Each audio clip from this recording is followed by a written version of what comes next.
Alcázar doit son nom au toponyme arabe Alcázar, qui signifie château.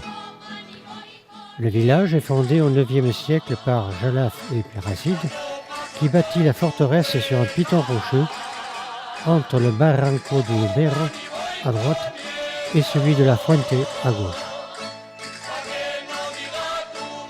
Reconquise au XIe siècle avec l'aide de la chevalerie du nord des Pyrénées, la collégiale Santa Maria est construite sur la forteresse.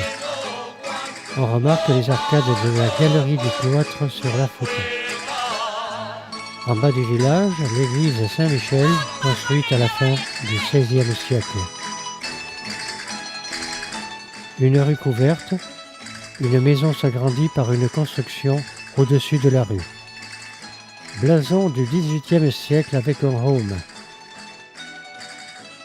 Maison traditionnelle du Somontano du XVIe siècle, avec sa galerie couverte. Autre rue et habitat traditionnel en grès. Plan de la forteresse.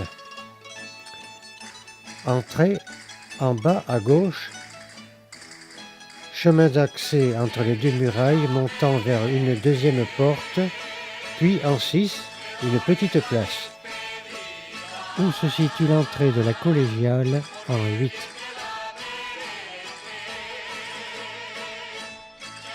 La forteresse. On notera les arcades des galeries du cloître.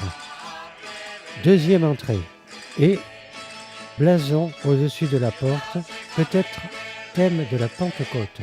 Étroite porte ogivale donnant accès au niveau inférieur de l'édifice. Et une pierre gravée au-dessus. Ce serait le martyre de deux saintes locales, Nulino et Alodia.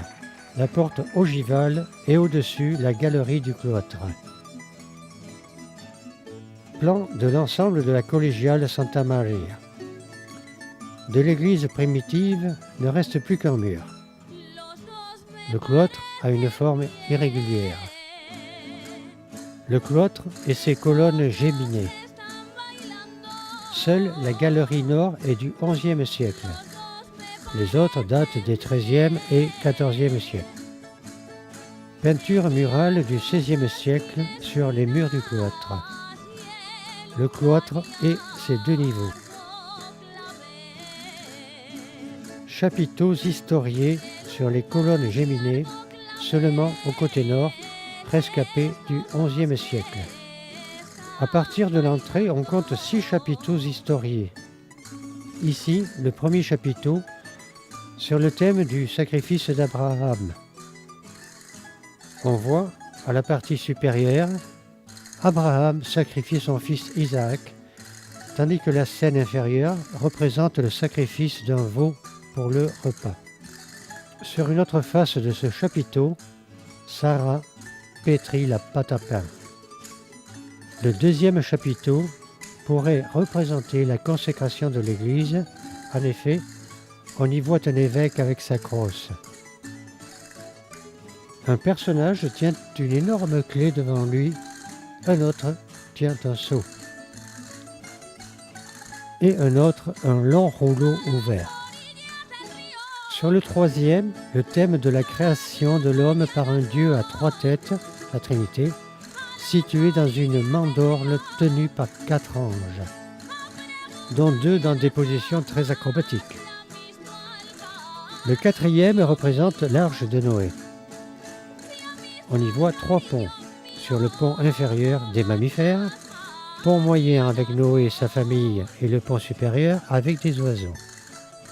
Le 5e est particulièrement bien conservé. On remarquera sur la baque, au-dessus de la scène, le motif d'entrelacs très travaillé. Le thème historié de la tentation nous montre plusieurs scènes. Adam et Ève avec le serpent, la scène du fratricide, Caïn tient Abel par les cheveux de sa main gauche, tandis qu'il brandit une faucille de sa main droite. Sur cette face, Abel garde ses moutons. Sur la dernière scène, Abel près de ses brebis, et un autre personnage qui semble montrer Aben. Enfin, le dernier chapiteau nous montre Salomé dansant devant le banquet d'Hérode et sur une autre face, le martyre de Saint Jean-Baptiste. Galerie supérieure du cloître et le paysage environnant.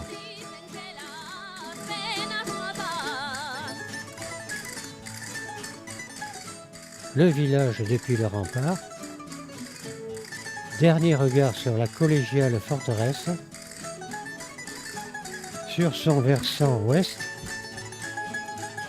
point de vue sur la forteresse avec la tour primitive et le flanc nord du piton rocheux, un à pic sur le barranco de la Fuente.